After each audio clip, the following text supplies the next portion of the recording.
అందరికీ నమస్తే అండి. గడిచిన 12 సంవత్సరాలుగా దేశంలో బీజేపీకి తిరుగు లేకుండా పోతుంది. నరేంద్ర మోదీ గారు ఒక పెద్ద రాజకీయ శక్తిగా అవతరించారు. సో, దేశవ్యాప్తంగా ఆయన పొలిటికల్ ఇమేజ్‌కు తిరుగులేదు. ఇప్పటికిప్పుడు ఆయనకు ప్రత్యామ్నాయం కూడా లేదు. పెద్దగా చేసిన గొప్పలేమీ లేవు ఆ మాటకొస్తే. నరేంద్ర మోదీ గారు అధికారంలోకి వచ్చిన తర్వాత ఈవెన్ నన్ను అడిగితే నా పర్సనల్ ఒపీనియన్ గతంలో కాంగ్రెస్ ఉన్నప్పుడు మన్మోహన్ సింగ్ గారు ప్రధానమంత్రిగా ఉన్నప్పుడు సామాన్యులకు ఉపయోగపడే కొన్ని చట్టాలు తెచ్చారు.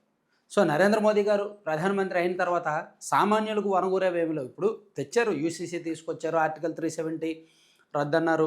తర్వాత జీఎస్టీ తీసుకొచ్చారు.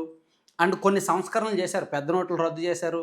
ఇటువంటి సంస్కరణలు చేశారు. కానీ కాంగ్రెస్ పార్టీ అధికారంలో ఉన్న ఆ 10 ఏళ్లలో సామాన్యుడికి అవసరమైన ఉపాధి హామీ చట్టం తెచ్చారు.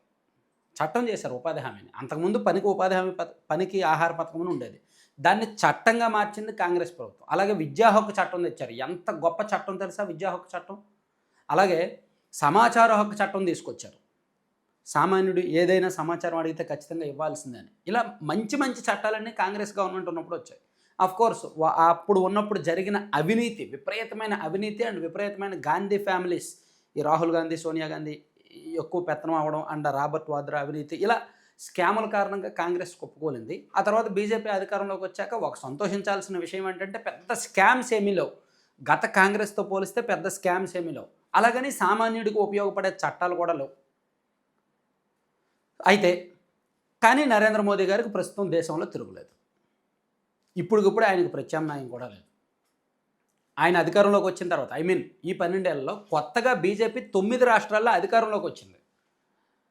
ఈ మధ్య పశ్చిమ బెంగాల్‌లో అసలు వాళ్ళ కల్లో కూడా అనుకోలేదు పశ్చిమ బెంగాల్‌లో బీజేపీ గెలుస్తుందని. అలాగే ఒడిస్సా కూడా, ఢిల్లీ, ఇటువంటి రాష్ట్రాల్లో వాళ్ళు అధికారంలోకి వచ్చారు. 9 రాష్ట్రాలు. సరే, ఇదంతా ఎందుకు చెప్తున్నానంటే బీజేపీ అటువంటి నరేంద్ర మోదీకి ఒక ఇద్దరు లీడర్స్ మీద ఇంట్రెస్ట్ ఉంది. వాళ్ళని ఖచ్చితంగా బీజేపీలో చేర్చుకోవాలి అని గడిచిన 3 సంవత్సరాలుగా వాళ్ళ మీద ఫోకస్ పెడుతూనే ఉన్నారనమాట. సో, వాళ్ళలో ఒకరు రేవంత్ రెడ్డి, తెలంగాణ ముఖ్యమంత్రి. సో, రేవంత్ రెడ్డి గారి ఇమేజ్ ఎంత అనేది ప్రత్యేకంగా చెప్పాల్సిన పని లేదు. కాంగ్రెస్ పార్టీలో ఆయన అత్యంత కీలక నాయకుడిగా ఉన్నారు. తెలంగాణ ముఖ్యమంత్రిగా ఉన్నారు. ఆయన స్వయం కృషితో ఎదిగిన నాయకుడు. ఆయన చరిష్మా అలాగే ఉంది. పార్టీకి సంబంధం లేకుండా, కాంగ్రెస్ పార్టీకి సంబంధం లేకుండా వ్యక్తిగతంగా రేవంత్ రెడ్డి గారికి మంచి ఇమేజ్ ఉంది. పొలిటికల్గా మంచి ట్రాక్ రికార్డు ఉంది.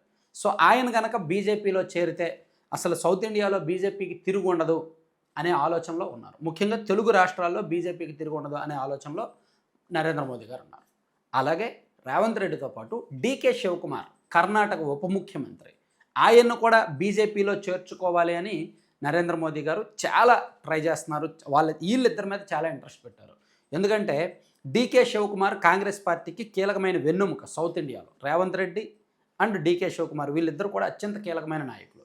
అక్కడ కర్ణాటకలో కాంగ్రెస్ అధికారంలోకి రావడానికి డీకే శివకుమారే బ్యాక్ అండ్ చాలా వర్క్ చేశారు. అఫ్కోర్స్ సీఎంగా సిద్ధరామయ్య గారు ఉండొచ్చు కాక, కానీ డీకే శివకుమార్ డబ్బులు పెట్టారు, క్యాంపెయినింగ్ చేశారు, బ్యాక్ ఎండ్లో అభ్యర్థులు ఎంపిక కావచ్చు అండ్ కాంగ్రెస్ పార్టీకి అన్నీ తానే వ్యవహరించి అక్కడ కర్ణాటకలో కాంగ్రెస్ని గెలిపించారనమాట. సో, ఆయనకి సీఎం కుర్చీ దక్కల. గడిచిన 2.5 సంవత్సరాల నుంచి ఆయన అక్కడ అసంతృప్తిగానే ఉన్నారు, 3 ఏళ్ల నుంచి. సో, అందుకని ఇప్పుడు మళ్ళీ తాజాగా ఒక 2 రోజుల నుంచి కర్ణాటకలో సీఎం కుర్చీ విషయంలో గొడవ జరుగుతోంది. గతంలో జరిగింది 6 నెలల కిందట, సద్దుమణిగింది. ఇప్పుడు మళ్ళీ గొడవ మొదలైంది. డీకే శివకుమార్ సీఎం కుర్చీ అడుగుతున్నారు, సిద్ధరామయ్య నేను దిగను అంటున్నారు. సో, ఈ గ్యాప్ని వాడుకోవాలి అని బీజేపీ యోచిస్తోంది.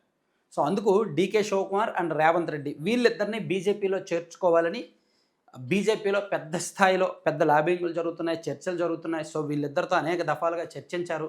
సో, వీళ్ళిద్దరూ కలిపి ఒకేసారి చేరిన ఆశ్చర్యపోవక్కర్లేదు. 99% మారరు, పార్టీ మారే అవకాశం లేదు. ఎందుకంటే డీకే శివకుమార్ గత కొన్ని సంవత్సరాల నుంచి కూడా కాంగ్రెస్ పార్టీలో కీలక నాయకుడిగా ఉన్నారు. బీజేపీ మీద ఫైట్ చేస్తూనే ఉన్నారు. సో, ఆయనకు ఆఫర్ ఇచ్చి సీఎం చేస్తామని ఆఫర్ ఇచ్చి చేర్చుకున్న ఆశ్చర్యపోవక్కర్లా.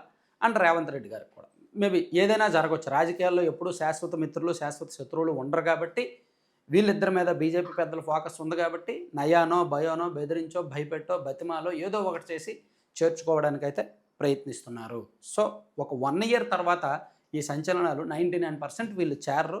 కానీ తప్పనిసరి పరిస్థితుల్లో రాజకీయాల్లో ఏది ఇద్దరు కనుక బీజేపీలో చేరితే కాంగ్రెస్ పార్టీ కుప్పకూలినట్టే. ఇప్పుడు కాంగ్రెస్ పార్టీ దేశవ్యాప్తంగా సౌత్ ఇండియాలోనే బలంగా ఉంది. సౌత్ ఇండియాలో చూసుకుంటే కర్ణాటకలో అధికారంలో ఉంది, కేరళలో అధికారంలోకి వచ్చింది, తెలంగాణలో అధికారంలో ఉంది. ఈ 3 కీలకమైన రాష్ట్రాల్లో ఉంది. అండ్ తమిళనాడులో కూడా విజయ్‌తో కలిపి అధికారాన్ని పంచుకుంది. సో, సౌత్ ఇండియాలో 5 రాష్ట్రాల్లో 4 రాష్ట్రాల్లో కాంగ్రెస్ అధికారంలో ఉన్నట్టే. సో, డీకే శివకుమార్, రేవంత్ రెడ్డి ఇద్దరు గనక పార్టీ మారితే, కాంగ్రెస్‌ని వీడితే ఇంకా పార్టీ కుప్పకూలిపోద్ది. ఆ పార్టీకి ఇంక సరైన నాయకత్వం ఉండదు, సరైన దిక్సూచి ఉండదు.